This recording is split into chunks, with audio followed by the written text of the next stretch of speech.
పరిశుద్ధాత్మ అభిషేకము మేడగదిలో 10 దినాలు ఉంటే కానీ వాళ్ళకి పరిశుద్ధాత్మ దేవుడు రాలా. పౌలు గారికి 3 రోజులుంటే పరిశుద్ధాత్మ దేవుడు వచ్చాడు.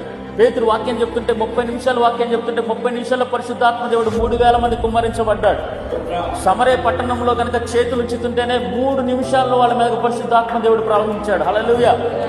3 రోజుల్లో వచ్చిన వాళ్ళు ఉన్నారు, 3 గంటల్లో వచ్చిన వాళ్ళు ఉన్నారు, 30 నిమిషాల్లో వచ్చిన వాళ్ళు ఉన్నారు, 3 సెకండ్లో కూడా పొందుకున్న వాళ్ళు ఉన్నారు. స్తోత్రం కలుగునుగా. నేనంటున్నా, మనం ప్రార్థన చేస్తున్నప్పుడు, మనం దేవుడి యొక్క సన్నిధిలో గడుపుతున్నప్పుడు అసలు భక్తులు ఎలా పొందుకున్నారు, వాళ్ళు ఆత్మీయ మేలులు ఎలా పొందుకున్నారు, పరిశుద్ధ గ్రంథములో వాళ్ళు ఏ విధంగా సాధించుకున్నారు.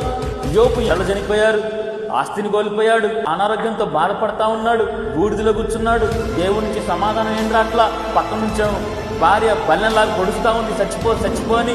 ఇన్ని అవమానాల మధ్య యోబు ఏ విధంగా కూలిపోయిన కుటుంబాన్ని కట్టుకున్నాడు. స్తోత్రం కలుగునుగా.